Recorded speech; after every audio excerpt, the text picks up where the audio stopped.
नमस्कार दोस्तों, सनातन स्तुति सुनीता में आपका हार्दिक स्वागत है। दोस्तों, सावन के महीने में जो एकादशी आती है शुक्ल पक्ष में, उसको कहते हैं पुत्रदा एकादशी। पुत्रदा एकादशी वैसे तो साल में 2 बार आती है, एक पौष मास में, दूसरी सावन मास में। और जैसा कि इस एकादशी के नाम से ही पता चलता है, पुत्रदा एकादशी मतलब पुत्र देने वाली एकादशी, पुत्रदयिनी एकादशी मतलब जिन भक्तों को संतान प्राप्ति की कामना है या विशेषकर पुत्र प्राप्ति की कामना है, उन्हें पुत्रदा एकादशी का व्रत अवश्य करना चाहिए। शास्त्रों के अनुसार जो भक्त एकादशी का व्रत धारण करते हैं, विधि विधान से भगवान श्री हरि विष्णु की पूजा करते हैं, उनसे प्रार्थना करते हैं, उन्हें भगवान श्री हरि विष्णु की कृपा से उत्तम और योग्य संतान की प्राप्ति होती है। तो आज की वीडियो में आप जानेंगे साल 2025 में सावन मास की पुत्रदा एकादशी कब है, एकादशी की तिथि कब प्रारंभ हो रही है, कब समाप्त हो रही है, व्रत हमें कब धारण करना चाहिए और पारण का मतलब कि व्रत खोलने का शुभ मुहूर्त क्या है।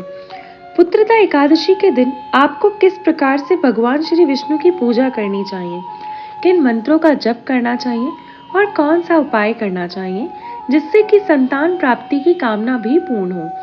अगर आपकी संतान है तो उस संतान को दीर्घायु की प्राप्ति हो, स्वस्थ जीवन की प्राप्ति हो और उसे उसके जीवन में सफलता की प्राप्ति हो। तो संपूर्ण जानकारी पुत्रदा एकादशी व्रत से संबंधित आज की वीडियो में मैं आपसे शेयर करने वाली हूँ, इसलिए वीडियो बहुत महत्वपूर्ण है, पूरा जरूर देख लीजिएगा। वीडियो अच्छी लगे तो लाइक भी जरूर कीजिएगा। आपके लाइक्स, आपके कमेंट्स मेरे लिए बहुत महत्वपूर्ण रखते हैं। अगर आपके लिए वीडियो उपयोगी है तो अपने दोस्तों के साथ ये वीडियो जरूर शेयर करिएगा। दोस्तों, वैसे तो एकादशी का व्रत कोई भी धारण कर सकता है किसी भी कामना से, लेकिन एकादशी जो आती है प्रत्येक मास में, प्रत्येक एकादशी का एक विशेष महत्व, कोई विशेष फल देने वाली एकादशी होती है। ठीक उसी प्रकार से पुत्रदा एकादशी पुत्र की रक्षा के लिए, पुत्र की कामना के लिए की जाती है। अगर आप एकादशी का व्रत करना चाहते हैं तो दशमी तिथि के दिन से ही नियम प्रारंभ हो जाते हैं। दशमी तिथि के दिन आपको शुद्ध और सात्विक भोजन कर लेना चाहिए। मतलब दशमी तिथि के दिन आपको लहसुन, प्याज, मांस, मदिरा, इन सभी चीजों का त्याग करना चाहिए। सूर्यास्त के बाद अन्न का और नमक का सेवन नहीं करना चाहिए, मतलब भोजन नहीं करना चाहिए। ब्रह्मचर्य का पूर्ण रूप से पालन करना होगा और भूमि पर शयन करना चाहिए। फिर एकादशी के दिन ब्रह्म मुहूर्त में उठकर आपको स्नान करना है। इसके बाद शुद्ध वस्त्र धारण करके सबसे पहले भगवान सूर्य देव को जल अर्पित करेंगे और फिर अपने घर के मंदिर में भगवान श्री हरि विष्णु की विधि विधान से पूजा करेंगे। उनके सामने शुद्ध घी का दीपक जलाकर आप अपने व्रत का संकल्प लें। आप जिस भी कामना से व्रत धारण कर रहे हैं, अगर संकल्प लेकर व्रत करते हैं तो आपकी कामना जल्दी पूर्ण होती है। इसलिए जब भी आप व्रत धारण करें, आपकी कामना भगवान श्री हरि विष्णु से जरूर कहनी चाहिए। संकल्प लेने के बाद विधि विधान से भगवान श्री हरि विष्णु की पूजा करें, जैसे कि उनका अभिषेक करना चाहिए पंचामृत से या फिर कच्चे दूध से या शुद्ध जल से, गंगा जल से। इसके बाद पीले वस्त्र, पीले पुष्प उन्हें अर्पित करें, पीले चंदन से उनका श्रृंगार करें और धूप, दीप इत्यादि अर्पित करके फलों का भोग लगाकर मंत्रोच्चारण करते हुए भगवान की पूजा कीजिए और पूजा पूर्ण करने के बाद उनकी आरती कर लें। इसके बाद आप चाहें तो फलहार कर सकते हैं, लेकिन अगर आप व्रत करते हैं तो व्रत में आप फलहार कर सकते हैं, चाहे तो निर्जला व्रत भी रख सकते हैं। मतलब अपनी शारीरिक क्षमता को ध्यान में रखते हुए आपको ये व्रत संपूर्ण करना है। फिर शाम के समय भी विधि विधान से भगवान श्री हरि विष्णु की पूजा करें और रात्रि में जागरण करें, अखंड दीप दान करें तो आपकी कामना अवश्य पूर्ण होती है। एकादशी की रात्रि में हम जब जागरण, भजन, कीर्तन करते हैं तो भगवान श्री हरि विष्णु के सामने जब हम अखंड दीप दान करते हैं तो इससे बहुत अधिक पुण्य फल की प्राप्ति होती है। कोई भी कामना हो, अगर आप कामना के निमित्त ये जागरण और अखंड दीप दान करते हैं तो वो कामना भी जल्द से जल्द पूर्ण होती है। किसी कामना से ही व्रत कर रहे हो, वो कामना आपके सच्चे मन से भगवान की आराधना करने पर पूर्ण हो जाएगी। जितना भी आपसे हो पाए उतना अवश्य करें।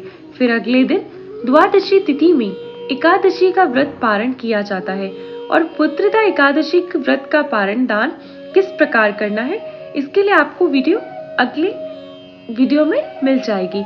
जब आप जानते हैं कि एकादशी तिथि कब प्रारंभ हो रही है और कब समाप्त हो रही है, व्रत हमें कब धारण करना है। देखिए, सावन मास की शुक्ल पक्ष की एकादशी तिथि प्रारंभ हो रही है 15 अगस्त 2024 गुरुवार को सुबह 10:02 पर और समाप्त हो रही है 16 अगस्त 2024 को सुबह 9:33 पर। शुक्रवार होगा उस दिन, तो शुक्रवार का तो सूर्योदय कालीन तिथि में ही एकादशी का व्रत किया जाएगा। तो इसके अनुसार 16 अगस्त 2024 शुक्रवार को पुत्रदा एकादशी का व्रत हम धारण करेंगे। 16 अगस्त 2024 को सूर्य अस्त का समय होगा 6:05 और सूर्य उदय का समय सुबह 5:55 है। इस दिन राहु काल का समय रहेगा 10:04 से 12:02 दोपहर तक। राहु काल में हर शुभ कार्य को करना वर्जित कहा गया है। पूजा पाठ भी इस समय नहीं की जाती। अभिजीत मुहूर्त में का समय रहेगा इस दिन 11:58 से 12:51 तक दिन में। अभिजीत मुहूर्त में कोई भी शुभ कार्य आप कर सकते हैं, किसी भी कार्य को प्रारंभ कर सकते हैं अभिजीत मुहूर्त में, क्योंकि यह समय भगवान श्री हरि विष्णु को अत्यंत प्रिय होता है। इस दिन अमृत काल का समय सुबह 6:01 से सुबह 7:04 तक एकादशी तिथि के दिन हम स्नान करेंगे और ब्रह्म मुहूर्त में हमें स्नान करना चाहिए। ब्रह्म मुहूर्त का समय सुबह 4 बजे से लेकर 5 बजे तक रहेगा। ब्रह्म मुहूर्त में स्नान करने से पूजा करने का अधिक फल प्राप्त होता है। इसलिए सुबह जल्दी उठें जिस दिन हमें एकादशी का व्रत करना है, और एकादशी का व्रत पारण हमेशा द्वादशी तिथि में ही करें। द्वादशी तिथि प्रारंभ हो रही है 16 अगस्त को सुबह 9:40 पर और समाप्त हो रही है 17 अगस्त 2024 को, यानी कि शनिवार के दिन सुबह 8:05 पे। तो द्वादशी तिथि समाप्त होने से पहले आपको व्रत का पारण कर लेना है। एकादशी व्रत के पारण यानी कि व्रत खोलने का शुभ मुहूर्त आपको प्राप्त हो रहा है 17 अगस्त 2024 शनिवार को सुबह 5:51 से सुबह 8:05 तक। अब ध्यान रखना है आपको, क्योंकि 8:05 पर द्वादशी तिथि समाप्त हो जाएगी, तो इससे पहले व्रत अवश्य खोल लेना है। दोस्तों, पुत्रदा एकादशी का व्रत बहुत महत्वपूर्ण माना गया है।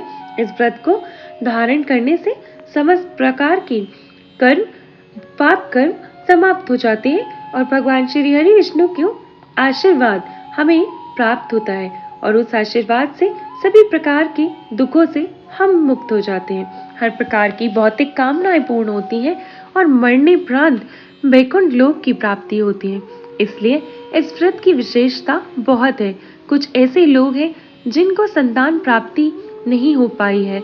ऐसी अवस्था में पति पत्नी दोनों मिलकर भगवान श्री हरि विष्णु की पूजा करें, पुत्रदा एकादशी का व्रत धारण करें, अपनी कामना का संकल्प लें, सच्चे मन से ये व्रत करें तो निश्चित ही भगवान श्री हरि विष्णु की कृपा से उत्तम योग्य संतान की प्राप्ति होगी। दीर्घायु और स्वस्थ संतान आपको मिलेगी। संतान प्राप्ति की कामना हो तो इस दिन आपको संतान गोपाल मंत्र का जप अवश्य करना चाहिए। आज से चाहे तो आप अनुष्ठान प्रारंभ कर सकते हैं संतान गोपाल मंत्र का। तो इसके लिए जब आप एकादशी का व्रत करते हैं तो उसी दिन विधि विधान से भगवान श्री हरि विष्णु की पूजा करें। हो सके तो लड्डू गोपाल का विग्रह या फिर फोटो अपने घर में स्थापित करें और उनकी विधि विधान से पूजा करें और उनसे प्रार्थना करें कि हे लड्डू गोपाल जी, भगवान श्री कृष्ण आप हमारे घर में बाल रूप में विराजित हो और हमारे संतान प्राप्ति की कामना पूर्ण हो। फिर लड्डू गोपाल को आप माखन मिश्री का भोग लगा के, केले का भोग लगा के विधि विधान से उनकी पूजा करने के बाद उनसे प्रार्थना करें।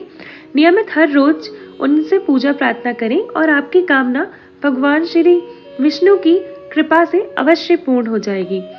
दोस्तों, बाकी और भी आने वाले त्योहारों की वीडियो मैंने अपने चैनल पर अपलोड की है।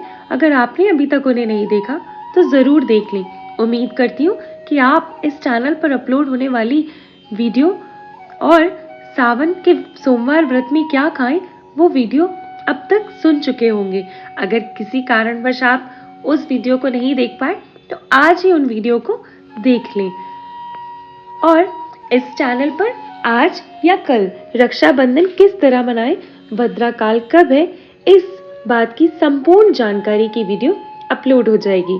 उम्मीद करती हूँ आप वो वीडियो भी जरूर देखेंगे। ऐसी आशा है कि पुत्रदा एकादशी व्रत से संबंधित ये जानकारी आपके लिए उपयोगी होगी। वीडियो अच्छा लगे तो लाइक कीजिए, शेयर कीजिए और चैनल पर पहली बार आए हैं और अभी तक चैनल से जुड़े नहीं तो आज ही वीडियो को देखें और हमारे चैनल को सब्सक्राइब करें। बेल आइकन जरूर प्रेस कर लें, इससे इस चैनल पर अपलोड होने वाली सभी नई वीडियो की नोटिफिकेशन आपको सही समय पे प्राप्त होगी। ओम वासुदेवाय नमः। अब मिलते हैं अगली वीडियो में।